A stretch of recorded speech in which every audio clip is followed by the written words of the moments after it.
Obama's visit to Israel. First of all, it's about time. He's into the 5th year of his presidency, and he's been to the Middle East 3 times that he visited Israel. But the real issue that's going to be the focus there is, of course, the threat posed by the Iranian missile program.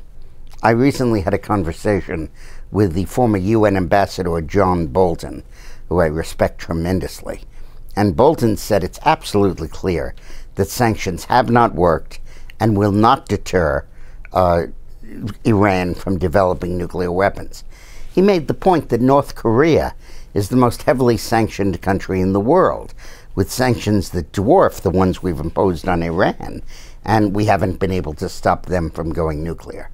And he says that he just does not feel that this is cutting enough in Iran for them to do it.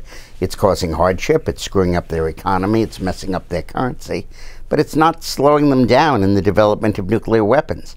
In fact, it almost creates an incentive to have them so that you can then get the sanctions off. Hurry up and do it.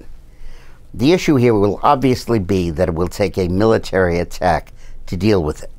And I believe it's pure fantasy to think that Barack Obama will in any way participate in that attack. I think Israel is very much on its own. And I think we have to realize that between now and the end of the year, we are very likely to see an Israeli attack against the Iranian nuclear facilities.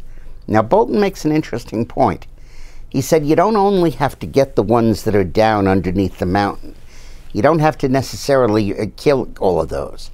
He said, first of all, if you bomb them, you close the air shafts and you bury them in rock, and it takes months and months and months for them to dig their way out and make them operational again.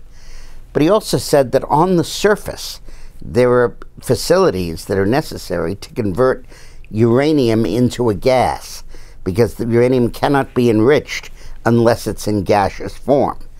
And those facilities have to be on the surface because they require open air. And he says that those are on the surface and easily hittable by the Israelis. And he thinks that that might be something that we will see happen. Now, if that happens, the price of oil is going to go skyrocketing. The world will be pushed closer to a recession, or perhaps deeper into a recession.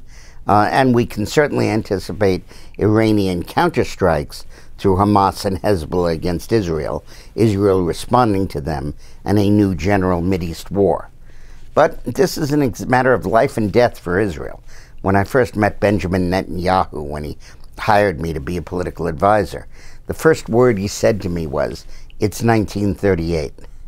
And we both know what that meant, that we're 1 year away from the war and 3 years away from the start of the Holocaust, and that we've got to take action now if we have any hope of preventing this from happening a second time in recent history."